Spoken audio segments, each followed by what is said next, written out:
Okay, so now I'm going to cover extroverted thinking plus introverted intuition. So this is, again, another dynamic blocking. There is very much a dynamic, a dynamo, and constantly turning engine going on in extroverted thinking. But it's no longer operating on the same field. It's no longer a sensory field where it's about the balance and harmony of sensory impressions. Instead, it's a temporal field. It is a field of events stretching out over time, trends and trajectories leading from the past through to the future. It's operating on introverted intuition now. So that gives it rather a different flavour. It's no longer about processes, how optimized processes are, how good a job things are. It's no longer about that now. It's far more strategic in its nature. It's far more about, is this method, are these facts, are these plans going to lead to the outcomes that are most important or relevant? And or conversely, are they going to muck up? Are they never going to work? Is it going to lead to a big problem coming up? And what we're going to do about that? How are we going to fix that? Because that is a problem and we don't want this problem. And that's kind of the thing about this blocking. There's a sense of, we don't want this. This is not what we want. It's less of a, we want this. It's more of, no, we don't. We want to prevent this thing from happening. We don't want this thing mucking things up. We don't want these stupid people doing stupid things, which we're just going to get into what we're trying to do with our destiny and our autonomous, independent decision making. What I should say, this is a doubly detached blocking now. So it's very much about detaching and removing oneself from almost everything else. It is very independence-oriented, independent in its strategizing and its critical thinking. And it's very critical thinking, very critical, can be cynical, can be certainly very skeptical. This is the sort of approach which, when it's presented with potential knowledge, the first instinct is to not take that on, like not just accept it at face value. Instead, they're more likely to think, well, what is the competence of a person who's offering this information? Is that something which is their process for acquiring that knowledge a good process? Is that going to be something I can actually trust in?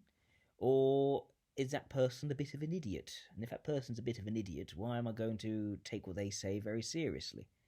Even more than that, these types, often called the NTJs in Myers-Briggs, but it's about to say TE and NI types, right? They are going to be types that will want to have looked at this data themselves and think that they would have come to the same conclusion, that they would see the trends, they would see the patterns, they know it's going to go in that sort of way. They're not just going to allow someone else to make the decisions for them. No, these are very independent sort of types. They're quite fiercely independent. They want to protect their independence, their autonomy, where they want things to go, to be able to make their own decisions and come to their own thoughts in life. And they don't want someone else telling them how to think.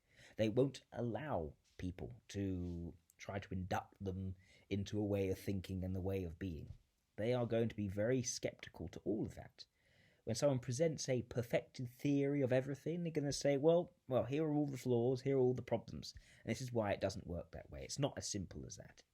It's never as simple as that. It's always going to be more complicated than you think. And what they often do is, rather than subscribe to a belief fully, they're instead the sorts of people to say, well, we know this is the best working model right now, and we know it has flaws. We know it's not we know there's nothing that's going to be perfect, but this is what is working best right now, and we'll discard it when we find something which is going to be more effective at working, at leading to the results we want. Relevance for this type is very important. The relevance of data, and it's not just collected sense impressions and observations. Unlike TE and SI, they don't just take in all the sense impression data they can and all the facts that they can.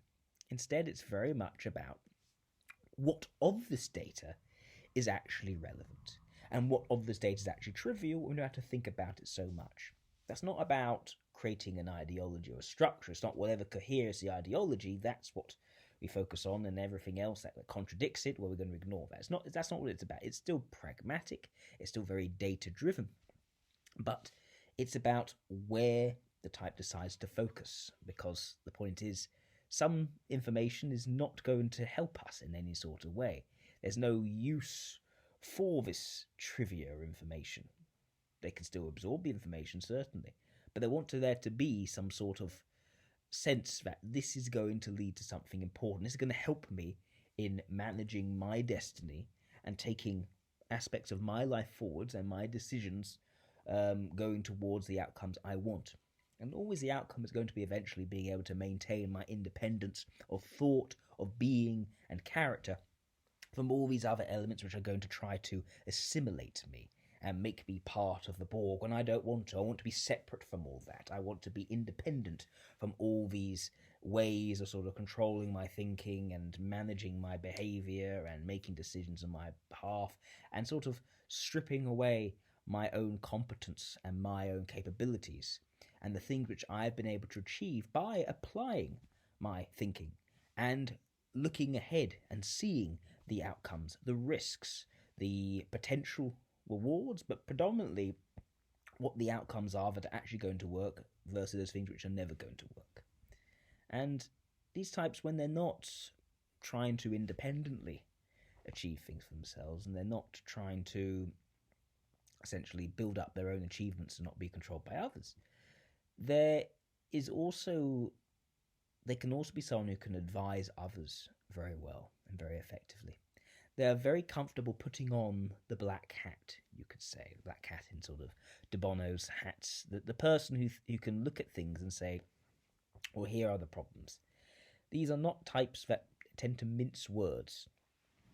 These are types which are going to be very matter-of-fact and talk about the real hard truths about what is going on here. Where is it leading? What is relevant and what is irrelevant? What is actually going to be a potentially harmful, in the long run, enthusiasm? They're the ones who are very good at bursting people's bubbles, because at the end of the day, enthusiasm is not going to lead to long-term positive net good. And they're going to be thinking what leads to that positive net good in quite a pragmatic and not rules-based way. Not about the rules. What else can I say about these types? You've got lots of examples. Some of the most successful people can be these sorts of types, especially the extroverted kind. They never seem to stop working. You've got, say, the Bill Gates or Jeff Bezos figures. The more introverted sorts, they tend to lean a bit more academic, a bit more in that sort of advisory role, rather than going out and achieving and building up their own successes. But yes, what you do tend to find for these is, in general, a detachment from just the sort of the common popularity of society. There's very little interest there to handle it.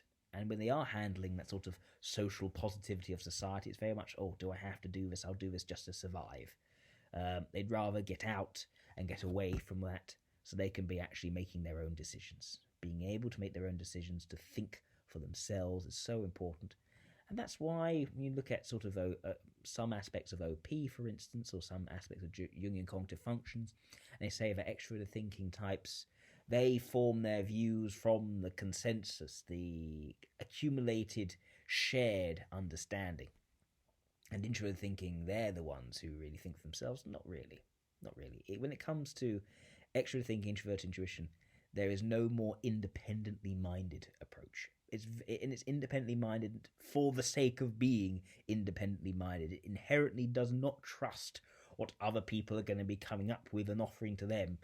They will need almost compulsively to have look at the data themselves, picked out the trends, and made it up for themselves. But what I will say though, although they're naturally very skeptical and very independently minded, it's not that they only trust what they've seen with their own eyes. They just need to be able to trust in the conclusions that they make. That's an important distinction, because a number of these types are actually more open to sort of spirituality and more open to ways of thinking in a more symbolic way, which aren't purely observable in the data in some sort of radical empirical sense. It's usually the TESI types that struggle with that, who need to be able to actually see things in practice.